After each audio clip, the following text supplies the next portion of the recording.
Good morning, John. How are you? Oh, good morning. Doing great.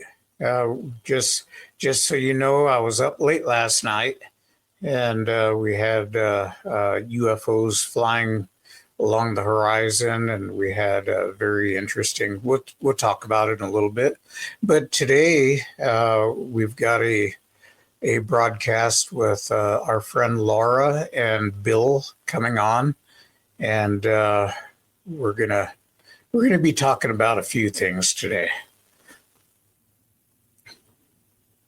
Well, I'm really excited to hear that. It's been good. We've all had our own travels lately, and we're all today we don't have Stan on because he's speaking at an event in McMinnville promoting his book, The Paranormal Ranger. And so we're excited for him. We want to excuse him. Once again, he's out there promoting himself with his new book. And I'm excited to have our guests too, as well. And I've been in travel, so we'll discuss what is going on in the world I live in, and as well as you, John. It was great to hear that you had that experience. So now we'd like to introduce Laura and Bill to come on. Hi, Laura. Hey, Michelle. Hey, Hi, John. Bill. And hey, Bill. I'm really good. I'm really pleased to be here. This is fabulous. And I also, Yeah, it's good seeing you again, Laura. We hadn't seen you in a while. Laura is coming to us from the UK, so it's quite a bit of difference in time. And of course, Bill is in his element over there with all his electronics and everything lighting up the background. Yes. But John, that's really interesting that you had that experience last night. Yeah, just to let our audience know, it started out, my son was coming home from work, and he saw what appeared to him to be a column of light, maybe a few miles away as he was driving out in the desert. And this light, it looked like if you took a very, very powerful flashlight and just shined it from the ground up in the air. And he actually got a picture of it, which I don't have. Otherwise, I would have uploaded it. But after he got home, well, one of my in-laws called up from down in Tucson and said that this phenomenon was happening on the White Mountains, Apache Reservation. It was happening up in Tuba City, which is about 130 miles away. And it was happening down in Phoenix area. And reports were coming in from all over that this column of light was being seen, and people were asking, is it a rocket launch of some kind? And it's my experience that when you see rocket launches, the winds in the upper atmosphere will take the contrail and twist it and warp it, and pretty soon you'll be looking at, looks like some kind of a ribbon that's you just twirled around, and that's what you see reflected. Now this was about what 12 o'clock, 12:30 a.m. And we took off in my daughter's car. We went out to look for this column of light, but it was no longer there. The internet was full of pictures of this same column of light. And the only time I've ever seen something like that was when in 1984, I had a large cigar-shaped craft that was flying over. I was about 200 yards away, and I could see a column of light shining down from the tip of this craft to the ground. Afterwards, we saw some lights on the horizon toward the northwest. And we stayed out there, and I had a PVS-7 night vision equipment.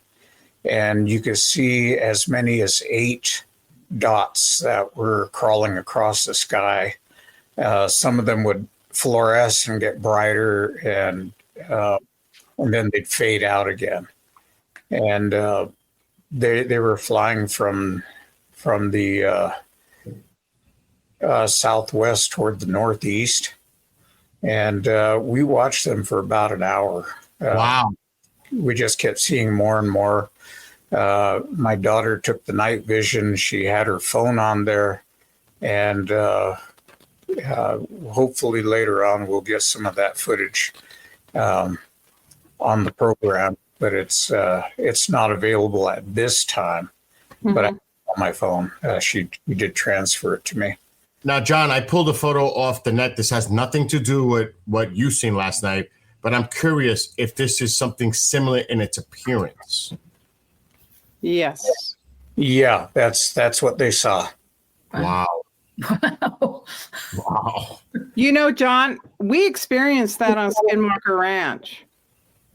Oh, really? Yes, the second homestead the mountain would light up, and then I do have a black and white photo, which I don't have available because we're just sharing these things as they come. But I do have a black and white photo of one too as well, and so maybe in a later show we can get those photos on and share.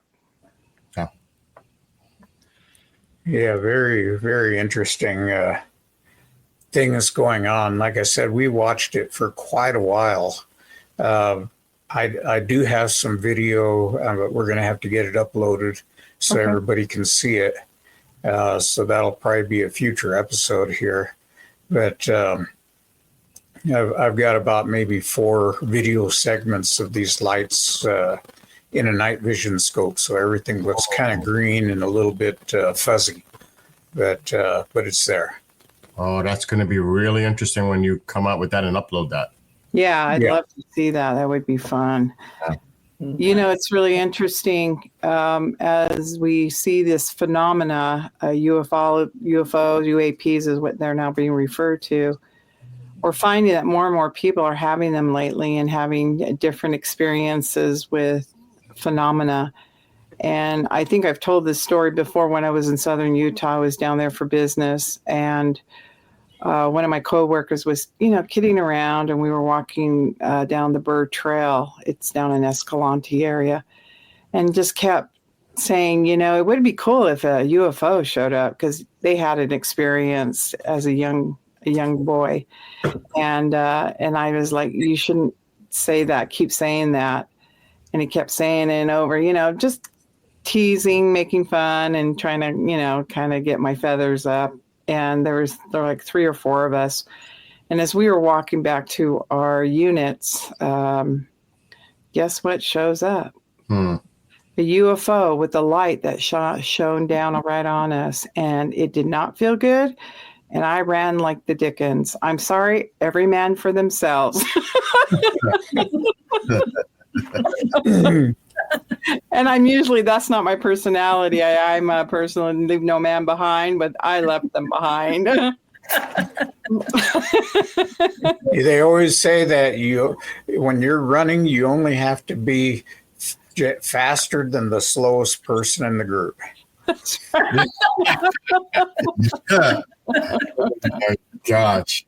But now, Laura, I'm really interested to hear a little bit about Laura, because this is the first time I've spoken to you and become acquainted with you. And we had a conversation prior to starting the show about your shaman background. And I find it fascinating, your connections that you've had, and you were talking about the ley lines. Can you talk about some of the things that you experienced over there in the UK, especially patients that had this type of energy, and you make that connection to it? Yeah, well, I mean, we're known, aren't we, over here? Wiltshire is absolutely the place of crop circles, which is one thing we were discussing earlier, Bill, and you were asking me what the energy was like when you walk in. It is totally different, and maybe many of the audience have experienced that as well. And the other thing is places where, like Avebury, we were talking about, and Stonehenge, definitely you can feel the different sort of energy. as you walk into these places, if you're sensitive to it. And another place is Glastonbury. But one of the things I was sort of saying to Bill in my training with, I trained with Andrew Bartzis, the galactic historian. So first of all, I need to clarify, I'm not claiming to be a shaman. I have learnt and practiced shamanic practices, ceremonies, things like that, because I understand, and I've learnt the hard way too, that when you're working with energy, you, one, have to be very sensible and very respectful. I would call myself an ancestral medium too, because feel very connected to ancestors. I do talk to spirit. I've had some wonderful experiences, mostly good with spirit as well. So I do practices and I teach people self-empowerment through using shamanic practices. But there's no way I claim it any more than that. So yes, moving on to what we were saying, Bill. So there's places in the UK, and as Bill pointed out, what a history we have over here, and many places. And you brought Rendlesham Forest up to me as well. I've never been. I have been to other places, like we were saying, like Avebury, where you definitely notice the change in energy. And I've always learned through the guy I trained with, Andrew Bartzis, the galactic historian, that some of these places are not actually meant to be lived in. Now, that was a shock to me.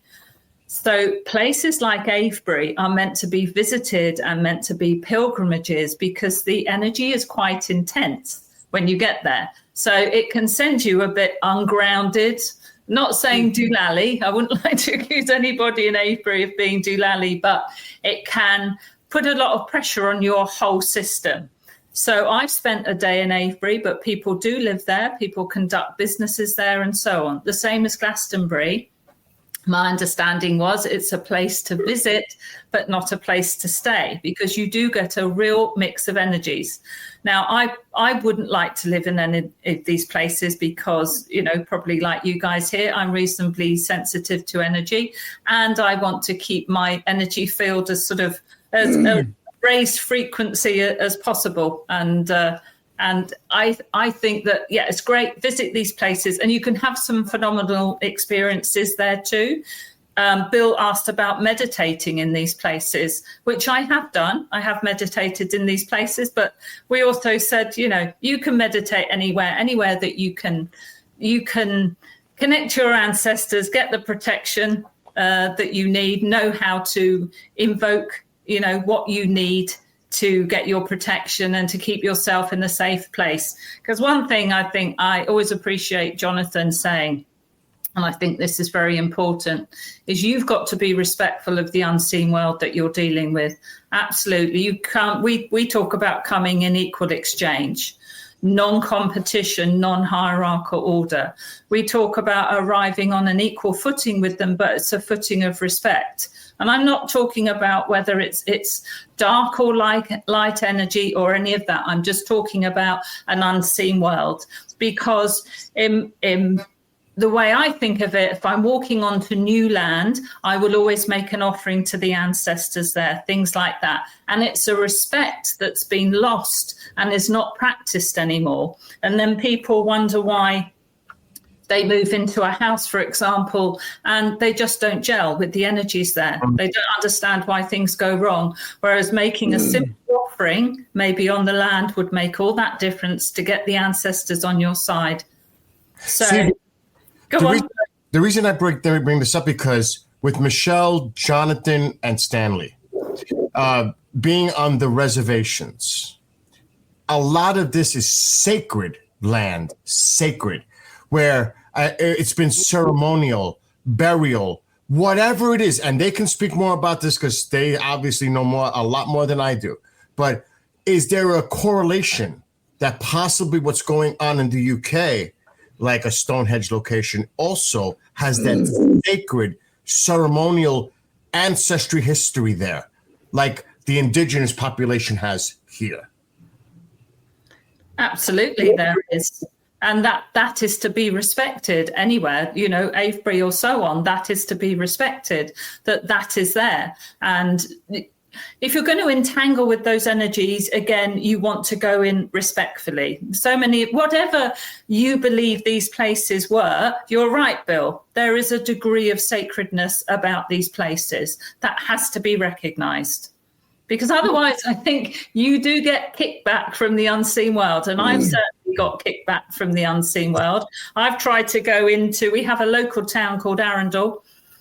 And if I tell you, it's got a Roman Catholic cathedral, it's got a priory, it's got a castle, a Roman Catholic school.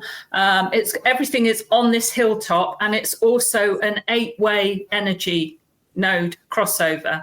And I decided in my naive days, when I was early learning, to go and do full ceremony on a hill next to the castle.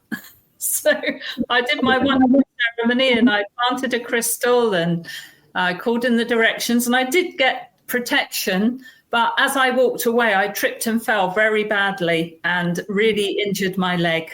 Wow. And I know that I was pushing it too much in an area that, although I had shown respect for the ancestors, I'd not shown enough respect by actually doing a ceremony on their land. So I needed to back off, do ceremony somewhere else. So I did learn the hard way, because it's like you wouldn't go and push yourself in the 3D world. You wouldn't push yourself into somebody else's land. And it's the same in the unseen, isn't it? It's respect for the ancestors of that land. So, yeah, I've learned the hard way too.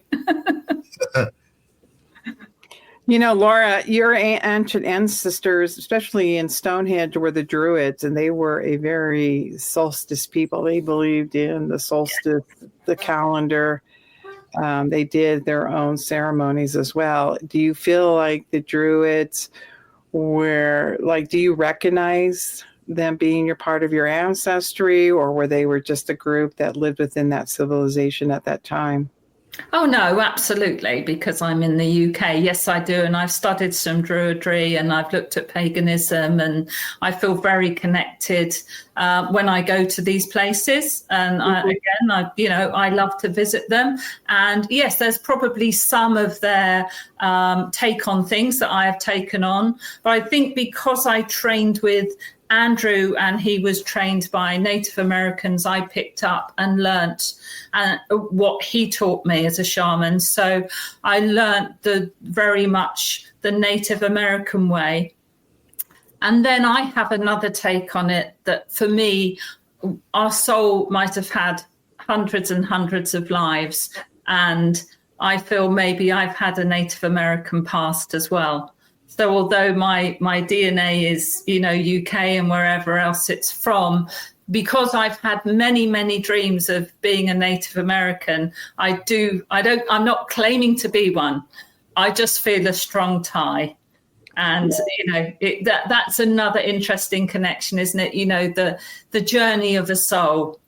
We've probably been everything and everywhere all over the world. We've had all these different lives, but sometimes there's a life that just feels more special to you, or you get some wonderful messages through in dreams. But then, I can connect to trees in the same way too. I mean, I've done prayers with trees at a local sacred site, and in my dream a couple of nights later, the trees actually spoke to me and said, "Can you bring us more messages of peace?" And that's really a beautiful thing to have happen to you on your journey. And all the time it enhances your belief in an unseen world, but an unseen world that actually is going to be there will also to support you too. Because that we talk about the paranormal and the ghosts, and some of that could be slightly fearful. And again, I've learned from both you, John and Stan, as well as what I've learned myself, is that you go into these things as a neutral observer almost. You go in without attachment to anything. So you don't go in to judge. The information comes to you, flows through you, or whatever, but you don't have an agenda with anything. You go in respectfully, as we said, but you go in on a neutral basis. And I think when you start practicing what I've learned as sacred neutrality, which I know you guys do, I think it makes you able to be more open to the information that's coming at you. because you're not going in any way polarized. Well, speaking of messages, Bill shared early on, while we're in the studio before the show started, a really powerful message that came to him. So, Bill, go ahead and share, please. First of all, I really, because Art Hardy has been on for the last few weeks, Medicine Man, and we had great conversations with him. And I have the utmost respect for him. And when he said, Bill, if you ever come down this way, you got to come to the res for a week, being observed. Do you know that is like so incredible to be invited to even, it's an honor, first of all, to even have that type of an invitation to go to the reservation. But it's like, the reason I bring this up, Laura, is because you're going to all these sites and you're doing it in a neutrality way. You're just going in there as an observer. And then what I would say is you're allowing the energy just to come to you. Whatever it is, you're making that connection.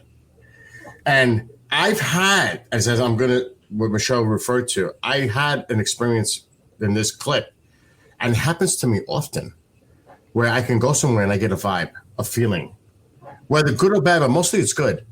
I don't feel dread often, but this place gave me a vibe. And John, just to give you a little, and Michelle, did you see the clip before we started, Michelle? You did, right? I was on there. I made a joke, and I shouldn't be doing that. And I'm starting to realize I shouldn't be joking around when I'm out somewhere doing something like this.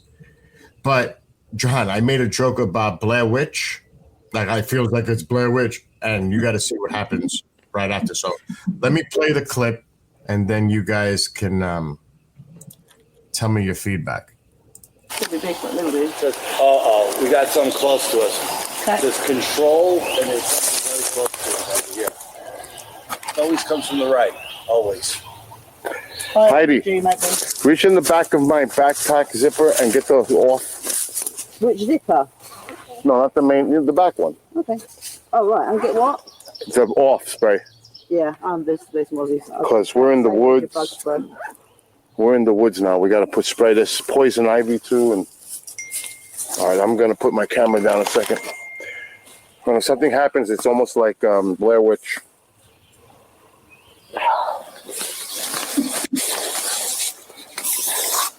Yeah, the Mozzies are out in force. There, you can see, you can feel them. Yeah. Twice. Yeah. Twice it says my name. We did not hear it. It only came up on the camera. After I uploaded the video and checked it out, that's when we all heard the voice. We didn't hear that voice. If we would have heard that voice, you would have seen all of us freak out like, who said that? So there is the energy. You're there to make the connection with the energy. And I learned a lesson. I'm never, when I go on an investigation or like something like this, I will never joke. I have to keep that in mind to be as respectful as possible. Joking is not the way. You're there for a reason, and it's a serious one. But I did it as a joke because, we're all there, we're all hanging out together, and look what happens. I don't know, Bill. I think spirit actually does like to have fun. Yeah. That you can be respectful. Yeah, we are. And as you are, and absolutely have fun.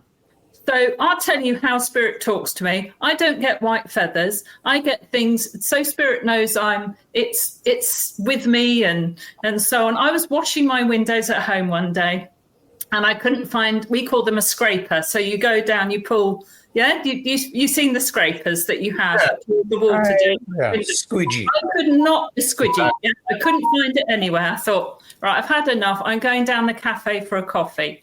It's one I do go to regularly on the beach. As I walked in, the waitress came up to me. She held up a scraper, a squeegee, and she said, "You left it." Quite seriously, she said, "You left this when you were last in." I said, "That's not mine. I don't do, so I'm not a window cleaner. It's not." She said, "I thought it's something you carried around with you." I said, no, it's not mine, darling. Sorry. When she smiled, she was being perfectly serious. Spirit brought me what I needed at the time. But it was a funny thing. It's not, as I say, I wasn't getting a white feather floating out of the sky. I was getting what I needed at the time. So how does, only Spirit would know that, wouldn't it? Who else would know? From my house to the cafe, and I'm given what I need. So I just think it's fun. I see that as fun. And I say, thanks guys, or thanks ancestors, or whatever. But things like that happen to me quite a lot. And sometimes, you must all find this, sometimes you get them one thing after another, and it's like you're in divine flow. The doors open for you. Literally, the doors open ahead of you, don't they? And everything flows. And I love that. And I love that divine connection, that divine flow. And it's fun. And I think you don't sometimes have the smile on your face as well. You can miss things. I want to hear all through. Since you just explained your experience, Laura, I want to know if John and Michelle ever had like that kind of situation, or even like a pranky, like they're messing with you. Yes, I had one yesterday. So you were saying that but for me, every time I'm in my bathroom, sitting on the throne, something happens. I don't know if that's an area. I'm going to start looking into that. All of a sudden, I was doing my business. Sorry, it has to be so candid. I heard Michelle. And I said, I did not leave the door open. There's no one home. And I immediately finished, and I whipped the curtain, showered open, and no one was there. And I went, oh, here we go. So it was like loud that you thought it was like right there. But why is it always on the toilet? Yes. But I have these experiences, but that was my prank yesterday. You should definitely check out And that that's picture. There's a lot of times that these things can have a sense of humor. Yes. Me and Stan, for years, ever since he's had all these coins show up, we've been joking off and on about this for years. And I keep saying, well, if it's going to throw coins, it could at least throw us a 1943 copper penny. And that's so true. And just for everybody's information, 1943 was during World War II. And all the pennies, the planchets, were made out of steel. And if you can ever find a copper one, there were some misprints made. Those copper pennies can be worth up to $600,000. Wow. And so we said, man, at least you could send us a copper 1943. Yeah. And we were camping with a friend of ours named Steve up in Canyon de Chelly. And late one night, Stan has a coin fall in his tent, and he hears it go thump on the floor. Little pup tent. And it wakes him up. He looks at it, and he brings it to breakfast the next morning, and he shows it to us. And I look at it. It's a wheat cent. It's labeled 1943, and it looks like it's copper. And I'm over there going, wow, we've got a 1943 copper. We're going to have to test it. The only way to test them is you use a magnet. If it sticks to the magnet, it's a steel penny. And if it doesn't stick, then it's copper. Mm. And so we had to wait till we came out of the canyon the next morning. And so we waited, we got out. He has the penny, gives it to me, didn't look at it or anything, just had it in his pocket. And we look at it, it's now 1972 penny. And we're just thinking, oh man, this thing really likes to joke with you, you know. Wow, that's wild. So I mean, it could have waited till we cashed it in at least, you know. So there is a spiritual side to this, and in our modern society, we want, you know, we're always told everything has to match up with science. It has to be completely science, no spirituality involved. That part of it doesn't count. And one of the things that I've noticed, I watched a TV show the other night.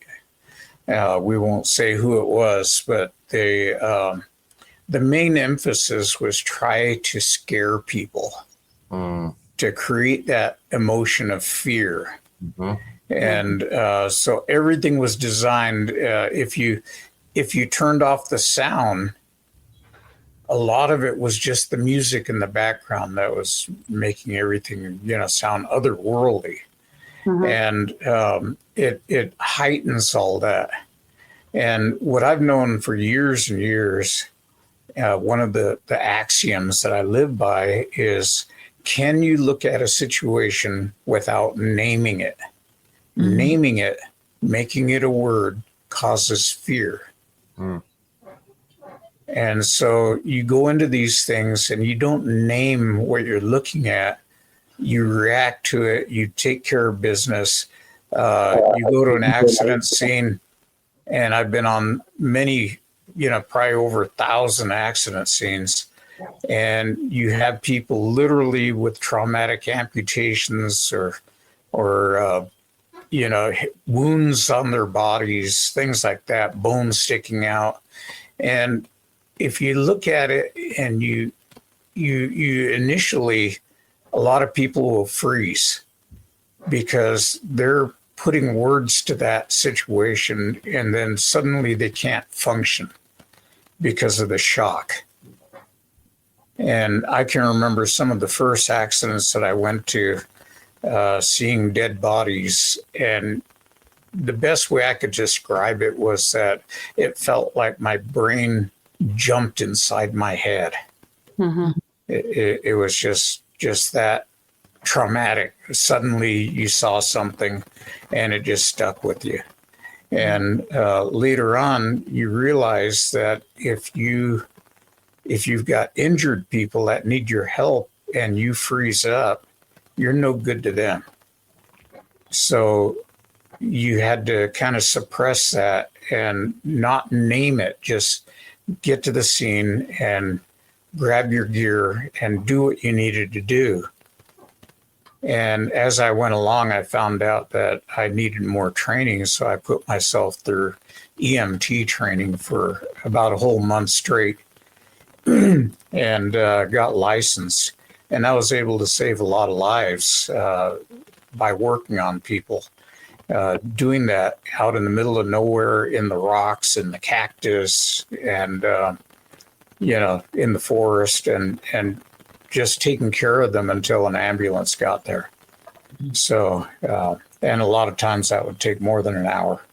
I have to ask you now a follow-up to what you just said. When you have all this, because it is a negative energy, everything that's going on around you is a negative situation. It's almost like you're absorbing all that negativity, the trauma. What do you do to release it? Because we all have to have that release point, you know, like to how we deal with situations. Like for me, a form of my meditation is what I'm going to do after we're done here is go on a bike ride through the woods and just, you know, because I'm under a lot of stress. A lot of us are. And that's my way to release stress. So what would be, and I'll ask this to all of you, what is your way of dealing with negative energy and how do you release it? Okay, for me, my training told us that there is a sine wave that happens, this idea of stress and adrenaline. And when you get to a scene, this adrenaline level in your body goes up. And so you almost, in some cases, you have superpower. And I've seen it before. I've been able to hold up a truck where the jack broke and it was leaning in, ready to crush somebody. And I was able to hold that truck up.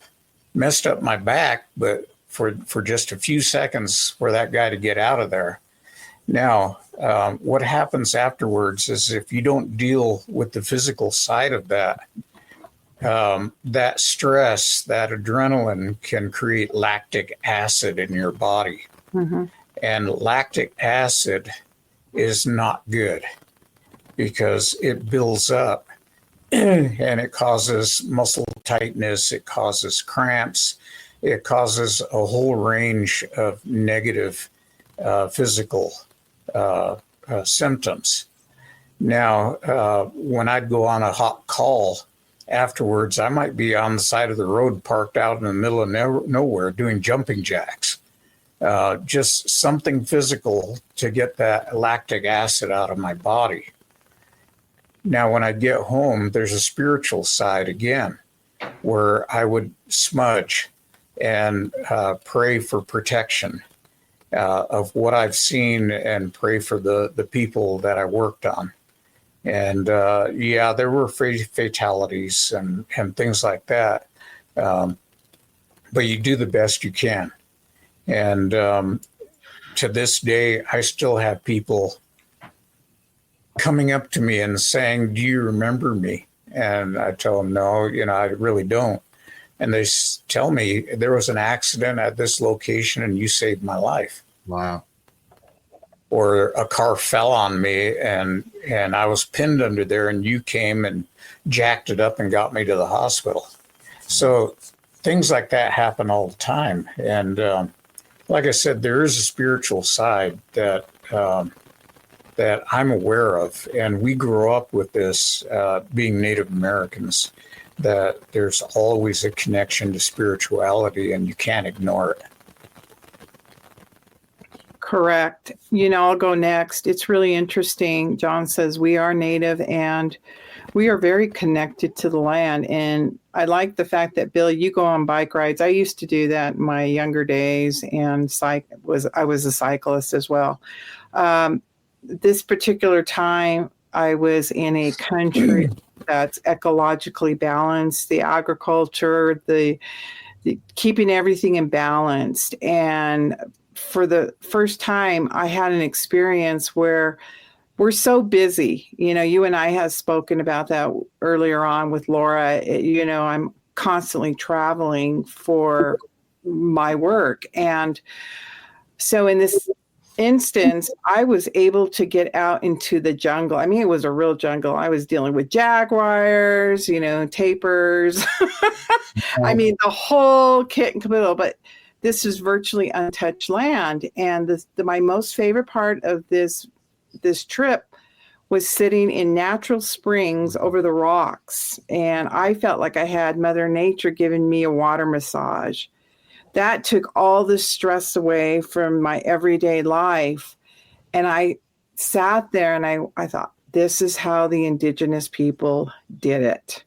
They used the elements to relieve their stresses or whatever they were dealing in their probably ancient lives or, current lives, whatever, is reconnecting back to Mother Earth and feeling of her essence, because I left with such a positive feeling. And there are positive ions in water if you can find the source that creates that. And I was stress-free the rest of the time I was there. And so for me, water is one of the elements that helps me distress. Wow. And just so everybody understands, ions, negative ions are good for you. This is the smell that you get, the ozone smell after a lightning storm, and they're actually good. Positive ions, on the other hand, are not good for you. They create what they call a hyperserotonin effect. And that effect can give you headaches, migraines. It can give you a sore throat. It can make you feel like you have a flu. And in one of my jobs that I retired from, we had these fans, ion fans, because the material that we were working with had to be static free. And so these fans would blow both negative and positive ions. And people would think that these fans were personal fans, that you put them on your face and it blows on you and makes you more comfortable. And they would complain about headaches, about migraines. They feel like they were getting sick. And I started looking up this whole phenomenon and found study after study that universities had done on the effects of positive ions. And you can just look it up look up positive ion effects and on the internet, and you'll see a whole listing of them. And when I started telling people, don't put these fans on your face, and these headaches would go away and these sore throats would go away. And they didn't understand why. And I'd print off a page of this study and hand it to them and say, here you go. But the higher ups just said, don't worry about it. So I figured, okay, they're in charge. It is a recreation of ionic behavior, because when you're out in nature, John, I did not feel those effects after my experience, but it also probably intertwines with energy. So maybe energy was a part of that experience I had, but it was something I experienced in a very positive way. And I maybe contextually speaking that, you're getting artificial ions, and then those studies are based on scientific methodologies and stuff. So, but nature has a way of creating our own stress relievers. Well, it's just like grounding. Yeah. Take your shoes off and put your toes in the dirt. And stand there for a half hour, and it'll rejuvenate you. Yeah. And I actually have a grounding mat on the bottom of my bed, so when I sleep, my feet are grounded, and that helps me. So there's scientifically there's ways of dispelling, because we live in a modern world. We have all these energies around us, cell phone signals, radio waves, whatever you get in your vehicle, there's all kinds of electronics operating. Exactly. And we walk around and we wear shoes. And a lot of times those tennis shoes are rubber or some kind of material that insulates you from the ground. And I've always been told, take your shoes off and put your feet on the ground. And a half hour of that a day will really, really help with your spiritual sense and that energy sense to dispel a lot of the energy that you've accumulated. Exactly. And the ocean's so good for those negative ions as well. Take a walk next to the sea. The sea here. Over with you, it's the ocean, but over here, it's the sea. Yeah. You're right about walking in nature and getting that reconnection, getting out of the city, and any of the elements can be cleansing. The wind can be cleansing. You could do something called wind bathing and talk to the winds of the four directions and ask them to cleanse you. If you want to go that far, you can use the sun to recharge you. The sun recharges our batteries naturally. You can, as Michelle says, water is a wonderful cleanser. Even if you go to the pool down the road, water is an absolute cleanser. Or have a fire, and I don't mean a candle. One candle is campfire. Get a fire going that's really hot, and put all that negative energy into the fire. And if you can't and do any of those things, this is a really good one, is have a salt bath. So 2 or 3 handfuls at least of like Epsom salt or a crystal salt, not a table salt, in a bath, stay in there at least half an hour or till the water goes cold. I've done that many times when I've been visiting my parents in hospital. I always come home and get followed home with whatever ancestors or ghosts are patrolling that particular hospital. You pick them up in the lift in the hospital, in the elevator. You know, you get them there, and you know they've come home with you because you feel rubbish. And you know they're there. So you get in a salt bath and you rinse it off afterwards, otherwise it makes your skin dry. And if you haven't got a bath, get a salt scrub and put it in all the crevices. Shower on for 15 minutes, again, the cleansing of water. And then, yes, smudging, or as I would call it, saging. And I have been in a very bad place with energies around me. I would call myself quite haunted at that time. And what I did is I had a very small bathroom, just had a toilet in actually, and a window. Went in there, lit the sage stick, got it really, really thick. I mean, really thick, and stepped into it and stayed in there quite a while. And then eventually opened the window, opened the door and cleared it all. And I felt great afterwards. But for me, it was a bit more than I might do before a fire. I actually stood in this amount of thick sage smoke, because sometimes, especially the energies I was dealing with, were so dense and so heavy and so detrimental to me at the time. I had to have a quick fix it. So it's good, you know, if you can't actually go anywhere or get out, you can do something like that. And you can be really inventive with the way you do things. So after my father passed, I was bringing a lot of his stuff in my car. And I thought, how am I going to clean all this? So what I did was, it was all loaded in the back. I lit a sage stick in the car as I was driving along, probably not recommended. But of course, the air through the front windows took all this smoke away from me and over all the furniture at the back. So by the time I got home, I'd actually cleansed quite a lot of the furniture. But there are times you have to be, if you're going to keep your energy field clear, because that's what you want to do, because that's how you're being of best service, isn't it? So it is like a responsibility, isn't it, guys? It's a responsibility, because it's a spiritual hygiene thing. You don't want to hand over or dump this dirty energy on others. So you do have to be inventive in this modern society, because the ancient ones could walk on the ground and do all the things you said. And we can't do that, especially in a high-rise block of flats. So you do have to find ways that you take on that mantle of responsibility of spiritual hygiene and don't dump it on other people, because we know a lot of people do that.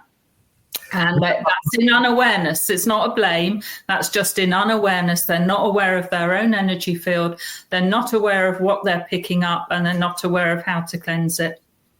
We got about 5 minutes. I must ask all of you something, if we can, a quick response from all of you. In my backyard, I have a pool above ground, and I have a lot of praying mantises. Oh, wow. So one day I'm laying in my pool, and there's one right on the railing, and it's looking at me. So I went up and looked at it. It was like if it was looking into my soul. I love that. Now, because it was like, I'm not afraid of you, and you're not afraid of me. Right. There was that connection. Do you have? It's because we're talking about elements, but as far as living things around us, making the connection with that. Do any of you have a quick story that you can share? Quick. Well, having just returned from an ecological island that I was on, most people don't get to go to the place I went. It was literally an island. There were lizards in an earth home. We stayed in an earth home. It was Verbo, and it was beautiful. I mean, everything was connected to Mother Earth, and I slept in that. It was lovely, and there was lizards coming into the house. And so one of my girlfriends, she says, Michelle, come here. And we had a giant spider in another home. We had 2 or 3 homes that we moved around to. And I said, no, that one's poisonous. We got to get rid of that one. So I took a broom And they jump, by the way. They jump. So we kind of had to stun it and had to grab a cup and, and stun it and shake it a little bit. And it was stunned. Yeah. And so we made a deal with the lizards, the geckos, and said, you can come in, but don't chirp too much because you're loud. And we had that communication with we had a black cat. Most people are suspicious about black cats, superstitious. And it killed a bird for us because it liked us so much. And those kind of interactions occur when you're feeling positive in your world. Nature wants to commune. I didn't want to be with the crocodiles. And I had an experience where we overlooked a lake, and that's full of crocodiles, and the other side's the ocean. So we were kind of wedged between two water bodies of water. I saw something, and I could not identify it. I thought it was somebody in a kayak, but it floated on the water straight up, and it was big. And I kept thinking, is that Nessie? Locked in a somewhere, and I was trying to focus, but our only phones can go only 10x. I don't know what it was, but it was very stealth. And manatees are there as well. And I thought, this is really cool to interact with nature. The only thing I wanted to see was a jaguar, but it didn't happen. I saw one on video from somebody else. But nature knows its elements. And people goes, didn't you fear being in the waterfalls and having the animal lives come in, because there was all kinds. I said, no snakes, nothing. You fear it. If you fear something, it's going to defend itself. But you can't live life in fear. That's exactly. And one of the things that's really important in this conversation to realize is anytime that you're having these thoughts and you're trying to clear energy, we call it prayer. But a simpler word is intent. That you have to have the intent that something is going to take place, that this is going to clear this energy, that you're going to have protection.